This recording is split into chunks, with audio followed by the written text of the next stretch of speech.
ગત તારીખ 29 અમે જ્યારે બિલિયાળા મગફળી કેન્દ્રની અંદર વજનના લીધે ભ્રષ્ટાચાર થતો હતો એ દરમિયાન વિમલભાઈ સોરઠિયા કે જેને મારવામાં આવ્યો છે એમનો મને ફોન આવ્યો અને અમે લોકો ત્યાં ગયા.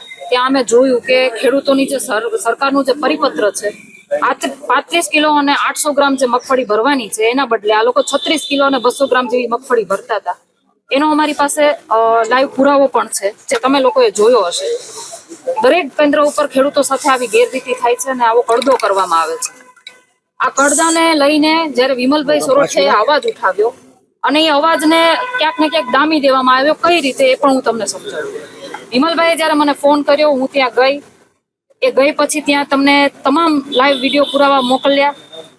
મારા લાઈવ ઉપરથી બધાએ જોયા. આખા ગુજરાતમાં એ વિડીયો પુરાવા અત્યારે બધાની સમક્ષ છે. ત્યારે એ લોકોને કડદો ખુલ્લો પડતા, એનો ભ્રષ્ટાચાર ખુલ્લો પડતા ક્યાંક ને ક્યાંક પેટમાં તેલ રેડાયું હોય એમ મારા ત્યાંથી નીકળી ગયા પછી વિમલભાઈ સોરઠિયાને કાયદેસર રીતે એનું અપહરણ કરી એની પાસેથી મોબાઈલ લઈ લેવામાં આવ્યો, એની પાસેથી એની ગાડીની ચાવી લઈ લેવામાં આવી અને ત્યાં એને ઢોર મારવામાં આવ્યો અને મારી નાખવાની ધમકી પણ આપવામાં આવી.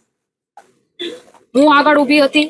મને શંકા ગઈ કે વિમલભાઈને એ લોકો હજી ત્યાંથી નીકળ્યા નથી એટલે હું ફરી પાછી કેન્દ્ર ઉપર ગઈ અને મેં જોયું કે વિમલભાઈના શર્ટની પાછળ પાટા મારેલા નિશાન પણ છે જે મેં વિડીયોની અંદર બતાવેલા છે.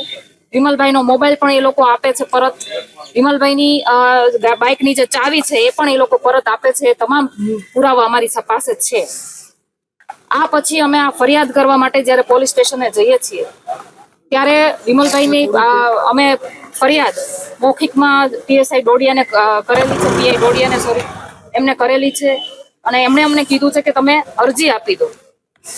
એ દરમિયાન વિમલભાઈની તબિયત ખરાબ હતી. એમને ચક્કર આવતા હતા કારણ કે માથાના ભાગે એમને ઈજા થઈ હતી અને અમે ત્યાંથી સિવિલ હોસ્પિટલે ગયા. સિવિલ હોસ્પિટલે એમની સારવાર ચાલુ કરી. સારવાર ચાલુ કર્યા પછી 3 કલાકે પોલીસ અમારી પાસે ફરિયાદ લેવા આવે છે અને ફરિયાદ લેતા લેતા જ્યારે મૌખિક બધી રજૂઆત વિમલભાઈ કરે છે કે ક્યાં રહે છે, કોની સાથે રહે છે, સવારથી અત્યાર સુધી શું કરતા હતા, એ બધી જ વાત લખ્યા પછી જ્યારે વારદાતની વાત આવી અને નામજોગ ફરિયાદની વાત આવી ત્યારે ત્યાં ઉપસ્થિત જે એએસઆઈ છે, જે પીઆઈ ડોડિયાના રાઇટર છે મકવાણા સાહેબે એવું કીધું કે અમારે હવે અમારી ઓથોરિટી નથી, અમારે અમારા ઉપલી અધિકારીને બોલાવવા પડશે, અમે નામજોગ ફરિયાદ નહીં લઈ શકીએ, અમારે પૂછવું પડશે એમ કરી અને ફરિયાદ ત્યાંથી અમારી અટકાવેલ.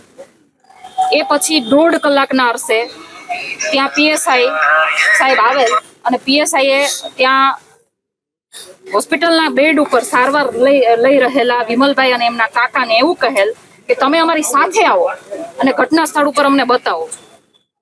વિમલભાઈની એમની તબિયત સારી નહોતી એટલે વિમલભાઈને એ લોકો તો નહીં પરંતુ અમારી સાથે ઘટના સ્થળ ઉપર જે બીજા લોકો હાજર હતા એમને અમે સાથે મોકલા અને એને ઘટના સ્થળ ઉપર ગયા. ત્યાં કોઈ બીજા પોલીસ પણ એમની સાથે હતા અને એને કેન્દ્રના કેમેરામાં જોયું બી ખરું કે કેન્દ્રના ગેટ ઉપરથી સામેના ગેટમાં વિમલભાઈને એને લઈ જાય છે એવું એમણે અમારા માણસને કહેલું પણ છે. અત્યારે એ જ રજૂઆત કરવા આવ્યા છીએ કે આ બધી ઘટના પછી ત્યાં સિવિલ હોસ્પિટલમાં પણ એની સારવાર નહોતી થતી અને એના પછી અમે લોકો એમને ડોક્ટરના રિફર કરવા મુજબ એમને હોસ્પિટલ રાજકોટ હોસ્પિટલ મધુરમ ખાતે લઈ ગયા હતા અને મધુરમ હોસ્પિટલે લઈ ગયા પછી જે મકવાણા સાહેબ છે એ એમની ફરિયાદ લેવા આવ્યા. ત્યાં આખી ફરિયાદ લેવામાં આવે છે, લખવામાં આવે છે અને એમ વિમલભાઈની સાઇન કરાવવામાં આવે છે. એના પછી અમે જ્યારે કોપી માંગીએ છીએ એની પાસે ત્યારે એમ કહેવામાં આવે છે કે અમે આ કોપી તમને નીચે તમે અમારી સાથે આવો સાહેબની સાઇન કરીને તમને કોપી આપીશું. વિમલભાઈની તબિયત સારી નહોતી એટલે હું એમની કોપી નીચે લેવા માટે ગઈ અને મને એવું કહેવામાં આવે છે કે આમાંથી તમારે ગણેશભાઈનું અને લાલાભાઈનું નામ કાઢવું પડશે તો જ અમે ફરિયાદ લેશું, બાકી અમે નહીં લઈએ, બાકી અમે આ ફરિયાદ ફાડી નાખશું. એટલે અમે અહીંયા એસપી સાહેબ પાસે એની ફરિયાદ કરવા માટે આવ્યા છીએ.